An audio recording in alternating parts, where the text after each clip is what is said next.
നമസ്കാരം. കഴിഞ്ഞ 5 വർഷത്തെ നമ്മുടെ ദൗത്യം വിജയകരമായി പൂർത്തിയാക്കിയതിനാൽ ഇനി നമുക്ക് നമ്മുടെ ദൈനംദിന വിഷയങ്ങളിലോട്ട് വരാം. ശൈലികമണ്ഡലം ആരംഭിക്കുന്നു.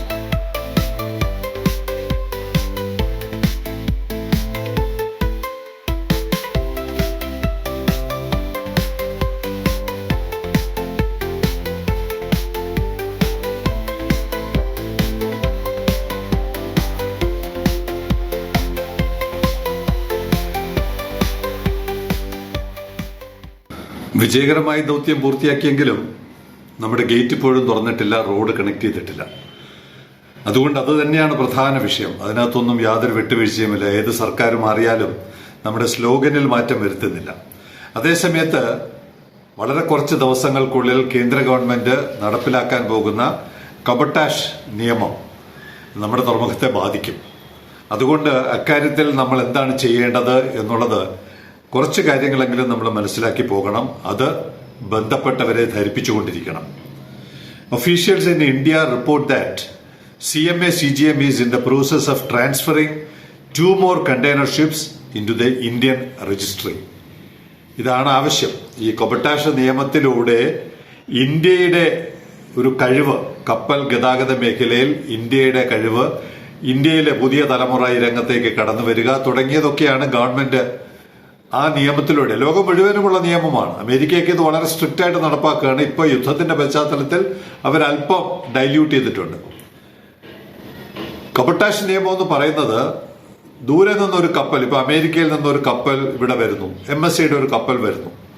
ആ കപ്പൽ ഇവിടെ ചരക്കിറക്കുന്നു, നമ്മുടെ ഇവിടെ കണ്ടെയ്നർ ഇറക്കി വെച്ചിട്ട് നേരെ ഇന്ത്യയിലെ മറ്റൊരു തുറമുഖത്തോട്ട് പോകാൻ പാടില്ല. അതാണ് ഈ കബട്ടാഷ് നിയമം. ഇന്ത്യയിലോട്ട് പോകണമെങ്കിൽ ഇന്ത്യയിൽ രജിസ്റ്റർ ചെയ്ത കപ്പലുകൾ മാത്രമേ പോകാവൂ. ഫോറിൻ ഫ്ലാഗ്ഡ് വെസൽസ് ഇന്ത്യയിലെ തീരപ്രദേശത്തുള്ള അല്ലെങ്കിൽ ഇന്ത്യൻ പോർട്ടുകളെ തമ്മിൽ ബന്ധിപ്പിക്കുന്ന ജോലി ചെയ്യാൻ പാടില്ല. അവർക്ക് വിദേശത്ത് നിന്ന് ഇന്ത്യയിൽ ഏത് പോർട്ടിലോട്ട് നേരിട്ട് കൊണ്ടുവരാം, അവിടെ അന്ന് തിരിച്ചു പോകാം. പക്ഷെ ഇന്ത്യയിൽ പരസ്പരം അങ്ങോട്ടും ഇങ്ങോട്ടുമുള്ള ഡൊമസ്റ്റിക് പോർട്ടുകളിലോട്ട് കണ്ടെയ്നർ കൈമാറണമെങ്കിൽ അത് ഇന്ത്യയിൽ രജിസ്റ്റർ ചെയ്യപ്പെട്ട കപ്പലുകളായിരിക്കണം. തീർച്ചയായിട്ടും അത് ഇന്ത്യയുടെ കപ്പൽ ഗതാഗത രംഗത്തെ വളർച്ചയ്ക്ക് ആ നിയമം വളരെ അനുകൂലമാണ്. അപ്പൊ നമ്മുടെ ഇവിടെ ആ നിയമം അവസാനിപ്പിക്കാൻ പോവുകയാണ്. ഇത്രയും ദിവസം എന്താണ്, വരുന്ന ചില കപ്പലുകൾ മുണ്ട്രയിൽ നിന്ന് TRVയിലോട്ട് വരുന്നത് കാണാം, അല്ലെങ്കിൽ TRVയിൽ വന്നിട്ട് ഇവിടെ നിന്ന് പിന്നെ ചെന്നൈയിലോട്ടോ അല്ലെങ്കിൽ വിശാഖപട്ടണത്തോട്ടോ ഒക്കെ പോകുന്നത് കാണാം. മദർ വെസലുകളല്ല, അല്ലാതെ ചില വെസലുകൾ കാണാറുണ്ട്. അതുപോലെ വേറെ ചില വെസലുകൾ അവിടെ നിന്ന് ഇന്ത്യയുടെ കിഴക്കൻ ഭാഗത്ത് നിന്ന് വന്ന് നമ്മുടെ തുറമുഖത്ത് വന്നിട്ട് വേറൊരു ഫോറിൻ പോർട്ടിലോട്ട് പോകുന്നു. അപ്പോൾ അതെല്ലാം ഇനി മുതൽ നിലയ്ക്കും. അങ്ങനെ ഒരു ഫ്ലെക്സിബിലിറ്റി ഇനി ഉണ്ടാവില്ല.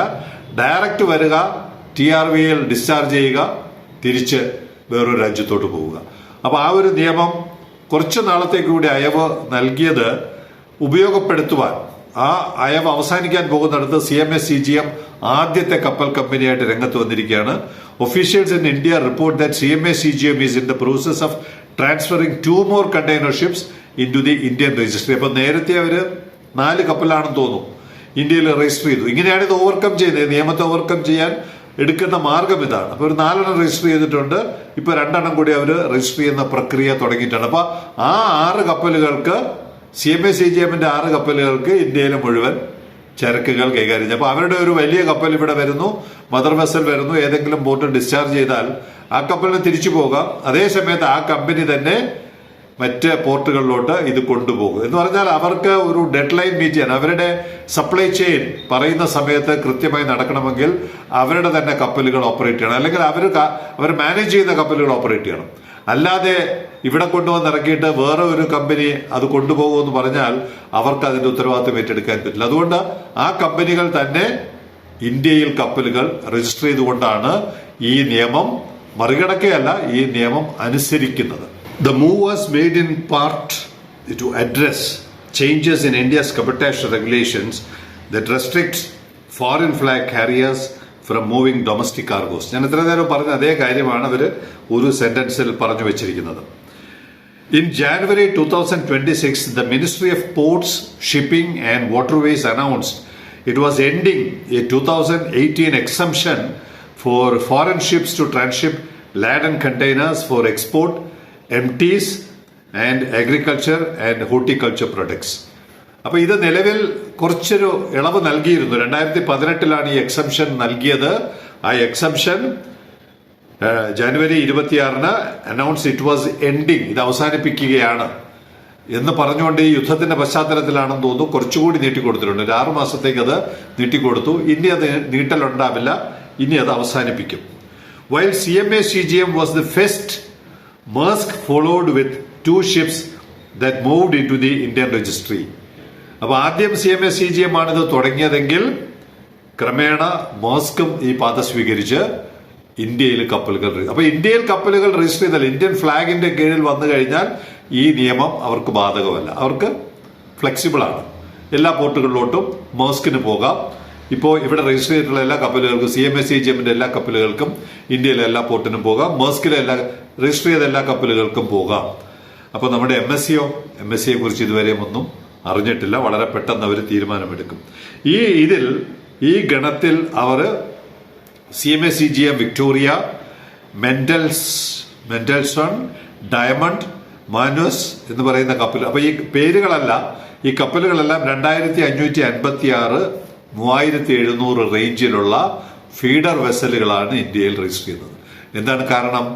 JNPTയിൽ വന്നിറങ്ങിയാലും, മുണ്ട്രയിൽ വന്നിറങ്ങിയാലും, TRVയിൽ വന്നിറങ്ങിയാലും, ചെന്നൈയിൽ വന്നിറങ്ങിയാലും ഈ ഫീഡർ വെസലുകളിലൂടെ അവർക്ക് ഇന്ത്യയിലെ മറ്റെല്ലാ പോർട്ടുകളിലും പോകാം. അപ്പോ ഈ നിയമം വളരെ ഗുണകരമാണ്, ഇന്ത്യക്ക് വളരെ ഗുണകരമാണ്. ഇന്ത്യക്കല്ല, എല്ലാ രാജ്യങ്ങളും, അതാത് രാജ്യങ്ങൾക്ക് ഇത് മെച്ചപ്പെട്ട ഒരു കപ്പൽ ഗതാഗത മേഖലയിൽ ഒരു മേൽക്കൈ കിട്ടാൻ ഉപകരിക്കുന്നതാണ് ഈ കബട്ടാഷ് നിയമം. അതിനു പുറമെ the move is also good for Indian seafarers as the regulations require their employment on ships registered in the country. ഇത് വേറൊരു തരത്തിലും കൂടി ഉപകാരപ്പെടും. ഇവിടെ രജിസ്റ്റർ ചെയ്യപ്പെടുന്ന കപ്പലുകളിൽ 100% എന്ന് എനിക്കറിയില്ല. ആരെങ്കിലും അത് പറഞ്ഞു തന്നാൽ പഠിക്കാൻ ശ്രമിക്കാം. എന്തായാലും മെജോറിറ്റി ഇന്ത്യക്കാരെ വേണം നിയമിക്കാൻ ഈ കപ്പലുകളിൽ. ഈ പറയുന്ന ഇന്ത്യൻ ഫ്ലാഗ്ഡ് വെസൽസിൽ ഇന്ത്യക്കാരെ വേണം നിയമിക്കാൻ. അപ്പൊ അങ്ങനെയാണെങ്കിൽ കൂടുതൽ ഇന്ത്യയിലെ സീഫാറേഴ്സിന് കൂടുതൽ തൊഴിലവസരങ്ങൾ ഉണ്ടാകും. ഇപ്പോൾ തന്നെ CMA CGM 1000 പേരെ നിയമിച്ചു കഴിഞ്ഞു.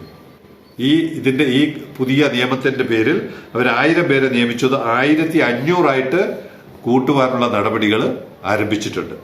അപ്പോൾ കബട്ടാഷ് എന്ന് പറയുന്നത് ഒരു തരത്തിൽ നമ്മളെല്ലാം പേടിച്ചു പോകും. പെട്ടെന്ന് ഇവിടെ നടന്നുകൊണ്ടിരിക്കുന്ന വ്യാപാരം മുഴുവൻ അവസാനിക്കുമല്ലോ എന്ന് വിചാരിക്കും. ഇവിടെ നമ്മുടെ കണക്ക്, ഇന്നലത്തെ വരെ കണക്ക്, ഇന്നലെ അല്ലല്ലോ, 4/5/26 വരെയുള്ള TRVയുടെ വന്നുപോയ കപ്പലുകളുടെ അടിസ്ഥാനം കണക്കാക്കി നോക്കുമ്പോൾ 46.47% കപ്പലുകളും പോയതും വന്നതും ഇന്ത്യയിലെ ആഭ്യന്തര പോർട്ടുകളിൽ നിന്നാണ്. അപ്പൊ എന്തുമാത്രം പ്രാധാന്യമാണ് കോസ്റ്റൽ ഷിപ്പിംഗ് എന്ന് പറയും. ഇന്ത്യയിലെ ഒരു പോർട്ടിൽ നിന്ന്, ഇപ്പൊ അവിടെ നിന്ന് മുണ്ട്രയിൽ നിന്ന്, JNPTയിൽ നിന്ന്, പിന്നെ മുംബൈ പോർട്ടിൽ നിന്ന്, മംഗലാപുരത്ത് നിന്ന്, കൊച്ചിയിൽ നിന്ന്, ഇവിടെ ഹാൽദിയ, കൊൽക്കത്ത ഇപ്പോഴും വന്നുകൊണ്ടിരിക്കുകയാണ്. ഇങ്ങനെയുള്ള പോർട്ടുകളിൽ നിന്നെല്ലാം TRVയിൽ കപ്പലുകൾ വരണം.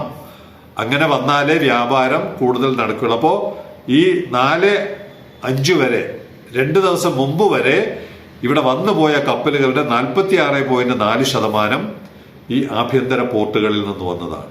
അപ്പൊ അത്രയധികം കാർഗോ നമ്മൾ ഇവിടെ നിന്ന് ട്രാൻസ്ഷിപ്പ് ചെയ്യുന്നുണ്ട്. TRV ട്രാൻസ്ഷിപ്പ് ചെയ്യുന്നുണ്ട്.